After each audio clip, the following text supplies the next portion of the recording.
हैं आज सेशन में आप लोगों से फाइनल अकाउंट से रिलेटेड जो प्रश्न बन सकते हैं एग्ज़ाम में उससे रिलेटेड। ये एक ऐसे क्वेश्चन हैं जो एग्ज़ाम में आते हैं तो लगता तो है बड़ा आसान है, लेकिन थोड़े से टेक्नोलॉजी की वजह से ये क्वेश्चन अटेम्प्ट करने में प्रॉब्लम हो जाती है।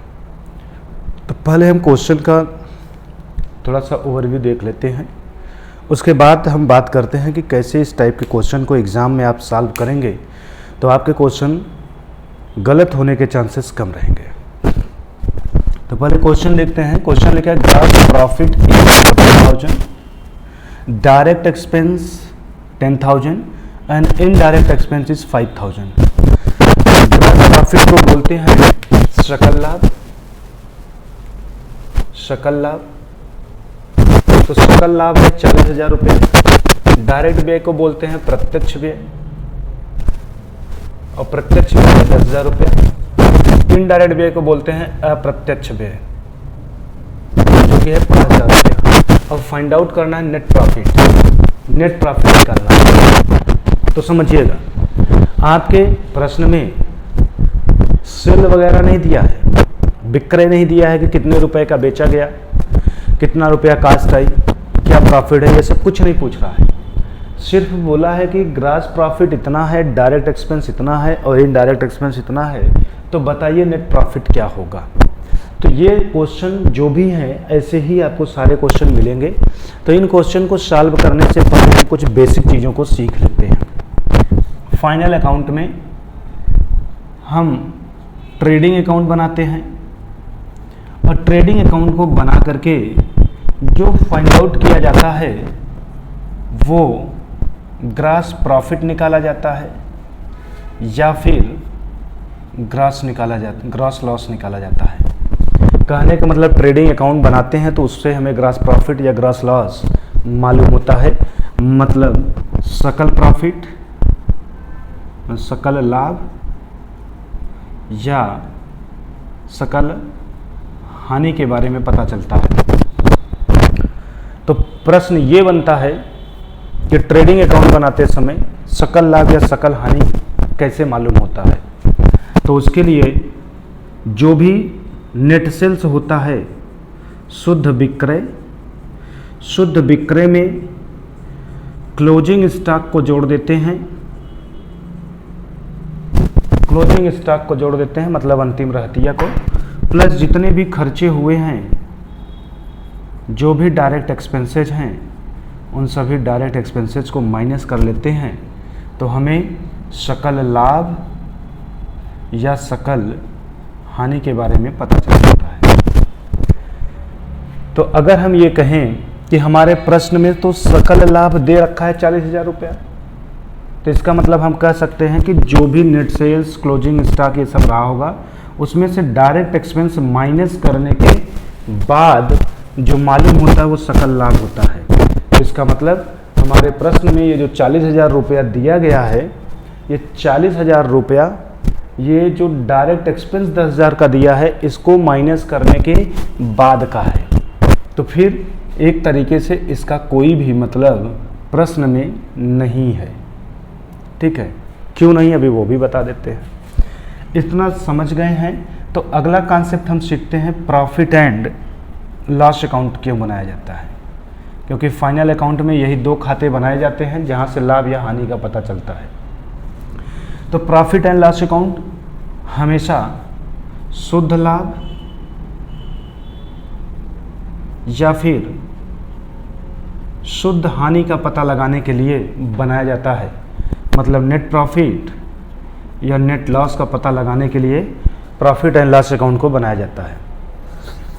तो प्रॉफिट एंड लॉस अकाउंट में नेट प्रॉफिट या नेट लॉस कैसे निकलेगा, इसके लिए आपको बता दें कि जो भी ट्रेडिंग अकाउंट की ग्रॉस प्रॉफिट होती है, जो भी ग्रॉस प्रॉफिट होती है या जो भी ग्रॉस लॉस होता है उसको पहले पीएल अकाउंट में ट्रांसफ़र करके ले आते हैं। अगर ग्रॉस प्रॉफिट होता है तो डेबिट साइड में न ट्रांसफ़र होके क्रेडिट में लाया जाएगा, ग्रॉस प्रॉफिट क्रेडिट में लाया जाएगा। अब अगर ग्रॉस लॉस हुआ है तो डेबिट में लाया जाएगा। प्रश्न के अनुसार अगर हम पूछे क्या बोला है एग्जाम आपके प्रश्न में, तो ग्रास प्रॉफिट बोला है, तो मतलब डेबिट में नहीं बल्कि पीएल अकाउंट बनाते समय क्रेडिट में 40,000 रुपया लाया जाएगा। ग्रास प्रॉफिट रखने के बाद जितने भी इनडायरेक्ट खर्चे होते हैं वो सब पीएल अकाउंट के डेबिट साइड में दिखाते हैं। ऑल इनडायरेक्ट एक्सपेंसेस, सभी अप्रत्यक्ष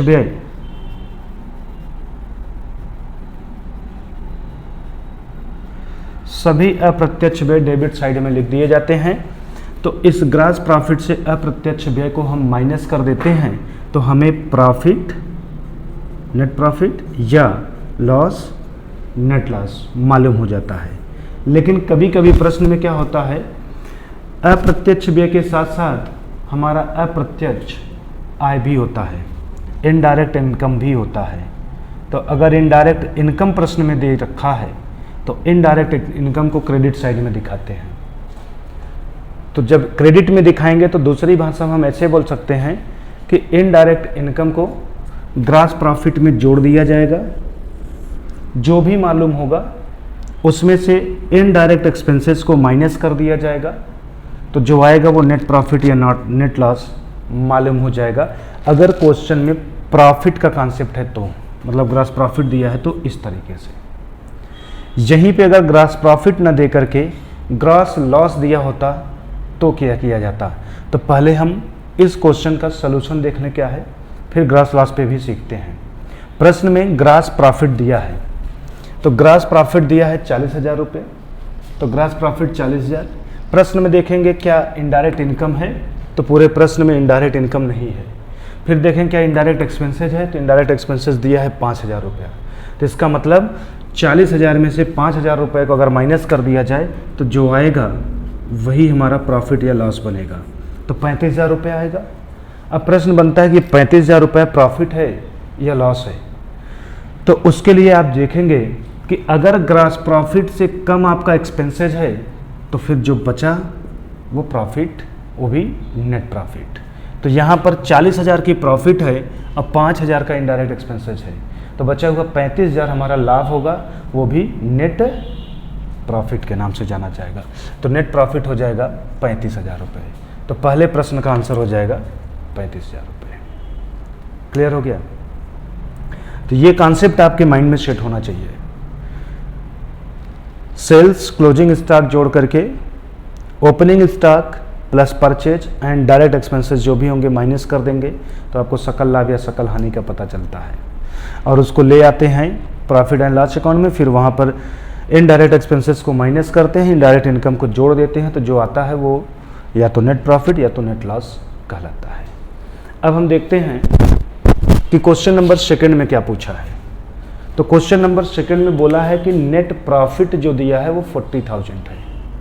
अब ध्यान से समझिएगा, नेट प्रॉफिट मतलब कि ग्रास प्रॉफिट में से इनडायरेक्ट एक्सपेंस को माइनस करने के बाद और इनडायरेक्ट इनकम को जोड़ने के बाद की बात कर रहा है। इतना है। डायरेक्ट एक्सपेंसेस 10,000 है and indirect expenses is 15,000। Find out grass profit. Grass profit निकालना है। तो समझिएगा, अगर हम बात करें कि दूसरे प्रश्न में क्या डायरेक्ट एक्सपेंसेस की इंफॉर्मेशन काम की है, तो आंसर होगा नहीं।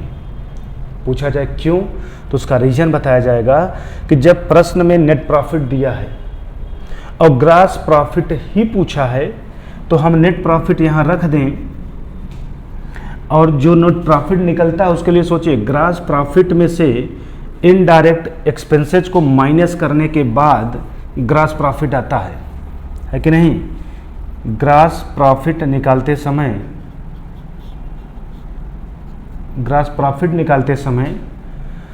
आप सेल्स क्लोजिंग स्टॉक को जोड़ करके ओपनिंग स्टॉक परचेज और डायरेक्ट एक्सपेंसेस को माइनस करते हैं, ग्रास प्रॉफिट आता है। और जब ग्रास प्रॉफिट आ जाता है तो उस ग्रास प्रॉफिट में से इनडायरेक्ट एक्सपेंसेस को माइनस करते हैं तो नेट प्रॉफिट आता है। आपके प्रश्न में नेट प्रॉफिट दिया है, तो नेट प्रॉफिट दे रखा है कितना, 40,000। इनडायरेक्ट एक्सपेंसेस भी दिया है कितना, 15,000। अब पूछा है कि ग्रास प्रॉफिट कितना है। है कि नहीं।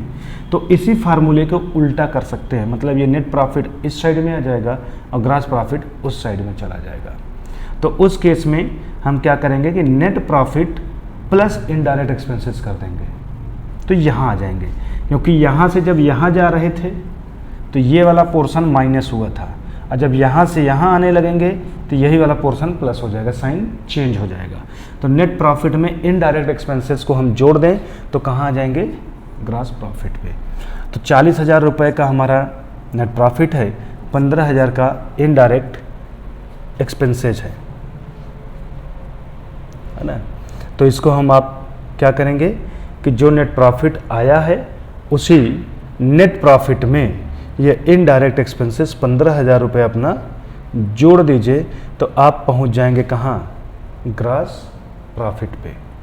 क्लियर हो गया। ग्रॉस प्रॉफिट निकालना था तो ऑप्शन में आपके 25, 30, 20, 35, ठीक, ऑप्शन में अभी वो आंसर नहीं है तो उसको लिख देते हैं। ठीक है, पहले कॉन्सेप्ट सीख लीजिएगा कि ग्रॉस प्रॉफिट में से इनडायरेक्ट एक्सपेंस को माइनस करने के बाद नेट प्रॉफिट आता है। तो अगर नेट प्रॉफिट हमारा 40,000 दिया है और इनडायरेक्ट एक्सपेंसेज 15,000 दिया है, तो उस 40,000 में अगर इनडायरेक्ट एक्सपेंसेज को हम 15,000 जोड़ दें तो 55,000 रुपये की हमें ग्रॉस प्रॉफिट मालूम हो जाएगी। ठीक है, तो यहाँ लास्ट में हम 55,000 ले लेते हैं, तो आंसर हमारा इसका भी क्या हो जाएगा, डी हो जाएगा। क्लियर हो गया। चलिए, तो इस तरीके से हमारा क्वेश्चन नंबर 2 तक सॉल्व हो चुका है। ये कॉन्सेप्ट अगर आप सीख चुके हैं तो इसको लिख लीजिए, इसको मिटा देते हैं, फिर थर्ड वाले को समझाते हैं, क्योंकि थर्ड वाले में आप देखेंगे तो ये ग्रॉस लॉस से रिलेटेड कॉन्सेप्ट है। तो ग्रॉस लॉस से रिलेटेड कॉन्सेप्ट को फिर सिखाते हैं, क्योंकि अभी 2 क्वेश्चन आपको ग्रॉस प्रॉफिट से रिलेटेड मिला है। तो आप इसको नोट करिए, फिर आपको बताते हैं ग्रॉस लॉस का क्वेश्चन कैसे सॉल्व करेंगे। चलिए देख लेते हैं क्वेश्चन में बोला क्या है। तो कह रहा है gross loss is 40,000, direct expenses is 10,000 and indirect expenses 5,000, find out net loss. Net loss पूछा गया है। तो नेट लॉस, सबसे पहले आपका दिमाग ये सेट होना चाहिए कि नेट लॉस कौन सा अकाउंट बनाने पे मालूम होता है। तो आंसर होगा पीएल अकाउंट।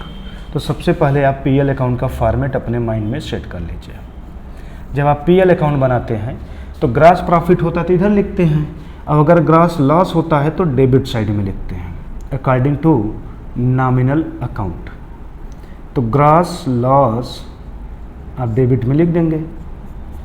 ठीक है, जितने भी इनडायरेक्ट एक्सपेंसेज होते हैं उसको डेबिट में ही लिखते हैं, और इस साइड तब ग्रॉस प्रॉफिट जा नहीं सकता है क्योंकि ग्रॉस प्रॉफिट क्वेश्चन में है ही नहीं, और ग्रॉस लॉस दिया है तो वो उधर जाता नहीं है। तो इधर लिखते हैं बाई इनडायरेक्ट इनकम। ठीक है, फिर आप क्लोज कर देंगे तो प्रॉफिट हुआ कि लॉस हुआ ये मालूम हो जाएगा। आपके क्वेश्चन में ग्रॉस लॉस दिया है 40,000 रुपया, तो 40,000 रुपया ग्रॉस लॉस रख दीजिए।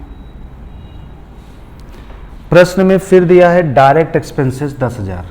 डायरेक्ट एक्सपेंस इस प्रश्न में भी किसी भी काम का नहीं है, सिर्फ आपको कंफ्यूज करने के लिए दिया जा रहा है। एंड इनडायरेक्ट एक्सपेंसेस 5,000, तो इनडायरेक्ट एक्सपेंसेस 5,000 रखा जाएगा क्योंकि ये पीएल का आइटम होता है। 5,000।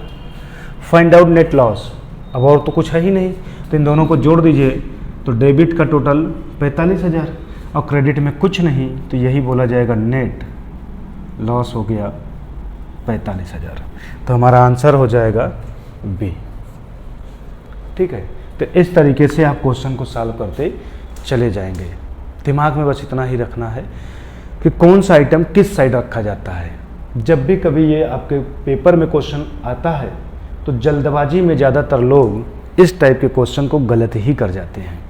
लगता है एक बड़ा आसान क्वेश्चन है, लेकिन थोड़ा सा अगर आप डेबिट और क्रेडिट में दिखाने से चूकेंगे तो क्वेश्चन आपका गलत हो जाएगा। तो इसलिए सोच समझ के करना है। ठीक है, नेक्स्ट देखते हैं। नेट लॉस दिया है 30,000 रुपया, डायरेक्ट एक्सपेंस दिया है 10,000 एंड इनडायरेक्ट एक्सपेंसेस दिया है 5,000, इनडायरेक्ट इनकम दिया है 12,000 और पूछा है ग्रॉस लॉस बताइए कितना है। ग्रॉस लॉस पूछा जा रहा है। तो ग्रॉस लॉस अभी हम बात करते हैं कैसे आएगा। ध्यान दीजिएगा, नेट लॉस निकालने के लिए ग्रॉस लॉस को डेबिट में लिखें, इनडायरेक्ट एक्सपेंस को डेबिट में ही लिखे हैं, तो एक तरीके से दोनों आपस में जुड़े कि नहीं जुड़े। तो हम इसको फार्मूले के रूप में अगर लिखना चाहें, इसको आप ये क्वेश्चन आप नोट कर लीजिएगा अपने कॉपी में, तो इसी को हम मिटा करके इसी प्रेजेंटेशन के अकॉर्डिंग एक फार्मूला तैयार करते हैं। तो इसको आप लोग पहले नोट कर लीजिए। चलिए देखिएगा, ग्रॉस लॉस में इनडायरेक्ट एक्सपेंस को जोड़ा गया है क्योंकि दोनों डेबिट के आइटम हैं। जो भी आइटम जितने डेबिट के होते हैं वो सब आपस में जुड़ते हैं और क्रेडिट वाले आपस में जुड़ते हैं, है ना। उसके बाद दोनों का डिफरेंस निकाला जाता है। तो हम कहेंगे ये दोनों आपस में जुड़े, तो फिर हमारा presentation gross profit gross loss है ना, तो gross loss plus indirect expenses. उसके बाद इन दोनों को जोड़ने के बाद जो इनडायरेक्ट इनकम क्रेडिट वाला है उसको यहाँ से कर दीजिए माइनस, इनडायरेक्ट इनकम को कर दीजिए माइनस।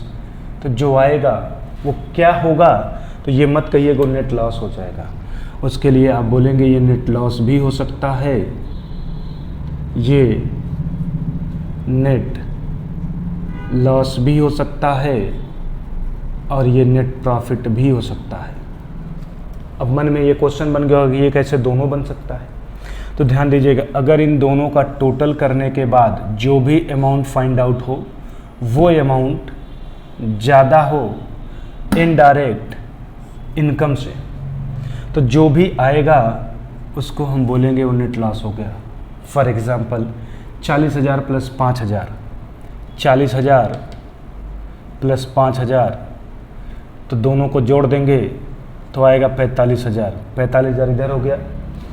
इनडायरेक्ट इनकम मान लीजिए यहाँ पे तो कुछ भी नहीं है तो जीरो हो गया, तो जीरो से तो ज़्यादा ये है ना, तो ये ज़्यादा है, तो पूरा का पूरा 45,000 क्या बन गया था, नेट लॉस बन गया। लेकिन इन दोनों का टोटल अगर हमारा ऐसे बन जाए, मतलब ये 45,000 हो जाए और इनडायरेक्ट इनकम हमारा 60,000 रुपया हो जाए, तो उस केस में नेट लॉस ना करके नेट प्रॉफिट आ जाएगा। तो बस ये ध्यान रखना है, ठीक है। ये ध्यान रखेंगे, कभी भी गलत नहीं होगा। रटिएगा नहीं, कॉन्सेप्ट सीखने का प्रयास करिए। कॉन्सेप्ट सीखेंगे, एग्जामिनेशन हॉल में कोई भी क्वेश्चन गलत नहीं होगा, क्योंकि आप लोग का जो पेपर हो रहा है वो 1/4 के माइनस मार्किंग पे हो रहा है।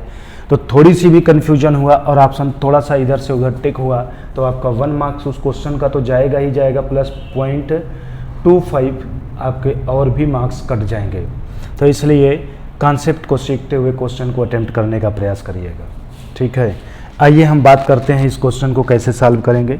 तो क्वेश्चन में नेट लॉस दे रखा हुआ है, नेट लॉस दिया है, मतलब ये है हमारा, और नेट लॉस है तो जाहिर सी बात है कि इनडायरेक्ट इनकम हमारा कम ही होगा और ये टोटल हमारा ज़्यादा ही होगा।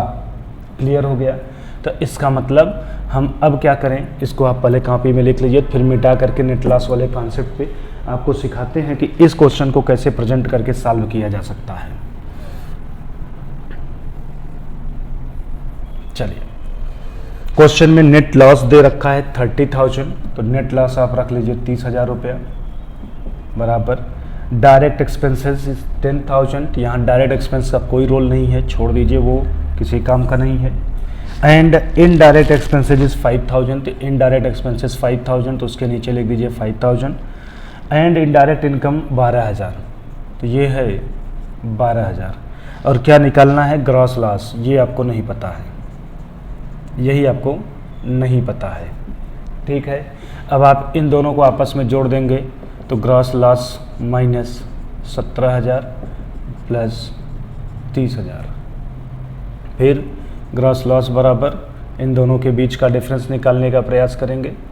तो ध्यान से समझेंगे, ये प्लस के साइन में है, ये प्लस है, ठीक है। तो इन दोनों के बीच का डिफरेंस निकालेंगे तो -12 प्लस 5, तो 12 और 5 हो जाएगा -7000। फिर ग्रॉस लॉस बराबर ये 30 है ना, और ये 30 देखिएगा नेट लॉस है, ये प्लस साइन मत समझिएगा, ये माइनस साइन है, ये माइनस साइन है। जब ये माइनस उस साइड जाएगा तो -30,000 और ये वाला -7,000 उधर जाके +7,000 हो जाएगा, तो ग्रॉस लॉस बन जाएगा आपका 23,000। तो आंसर हो जाएगा बी। तो ये थोड़ा सा मैथमेटिकल कॉन्सेप्ट पे हो गया। अगर आपका मैथ में थोड़ा सा कमांड अच्छी नहीं है तो आप इस फार्मूले पे भी आकर के निकाल सकते हैं। जैसे नेट लॉस दे रखा है कितना 30,000, तो नेट लॉस रख दीजिए 30,000। डायरेक्ट एक्सपेंस आएगा नहीं, इनडायरेक्ट एक्सपेंसेस दिया है 5,000, तो इनडायरेक्ट एक्सपेंसेस रख दीजिए 5,000। एंड इनडायरेक्ट इनकम दिया है 12,000, तो इनडायरेक्ट इनकम रख दीजिए 12,000। पूछा क्या है कि ग्रॉस लॉस कितना है, तो उस केस में अब इसको जोड़ दिए 30 12 42,000।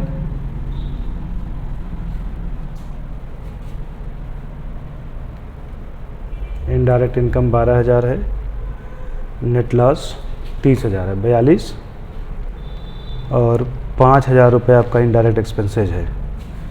तो 42 और 5, तो बीच का डिफरेंस कितना बन रहा है 37,000 रुपया, है ना।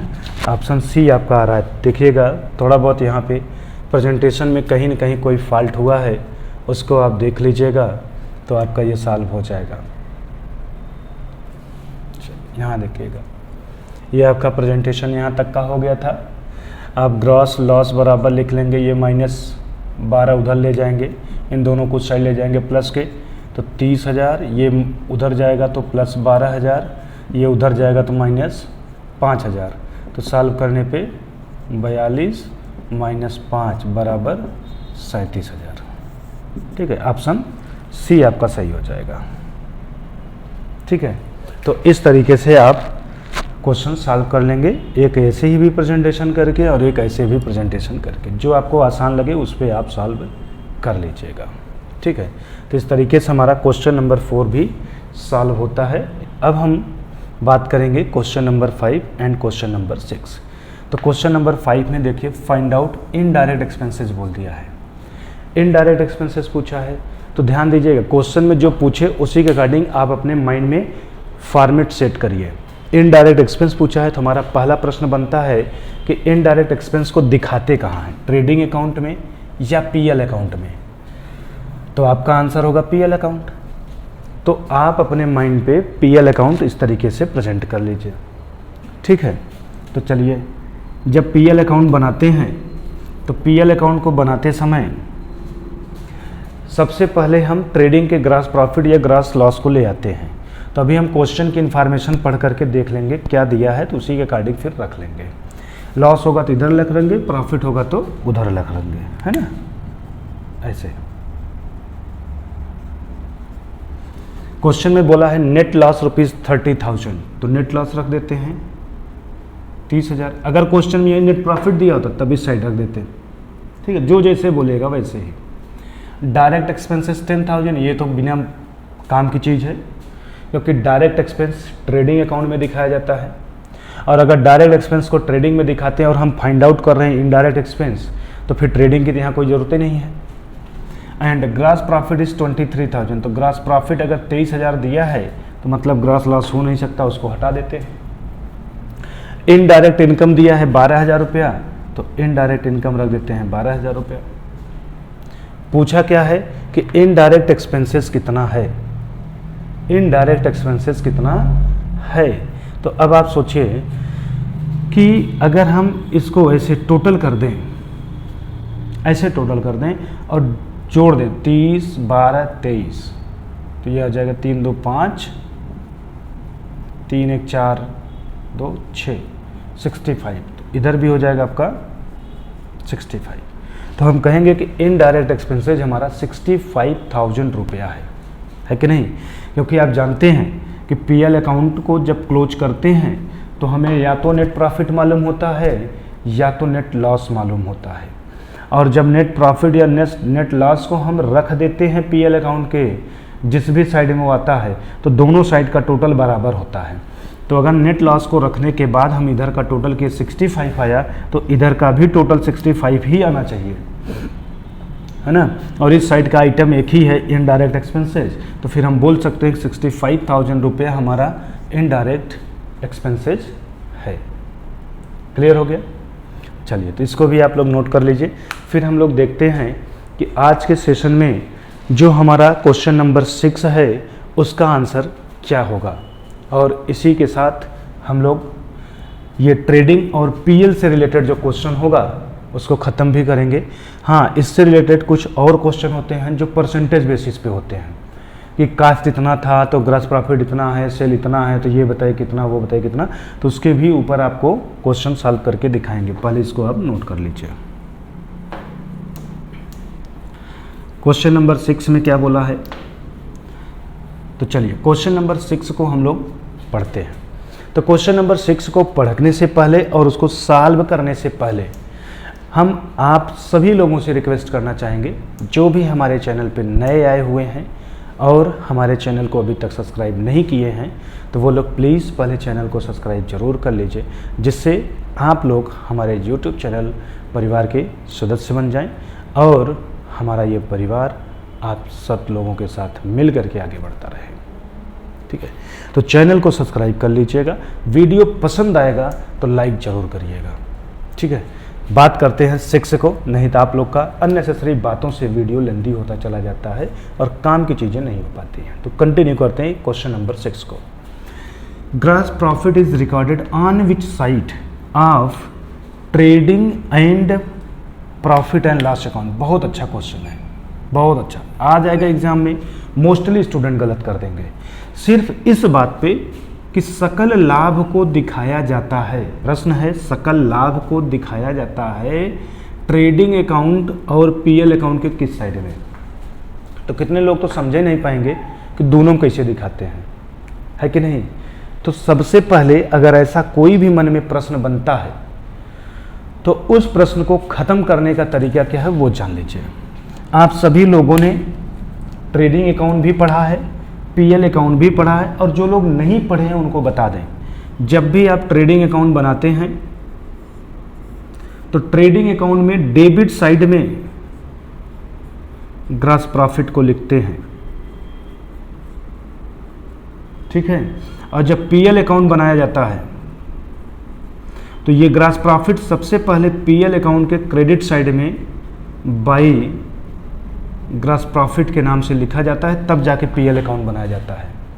मतलब ट्रेडिंग अकाउंट बनाते समय अगर क्रेडिट साइड का टोटल ज़्यादा और डेबिट साइड का टोटल कम आता है तो जो आता है उसे हम ग्रॉस प्रॉफिट कहते हैं।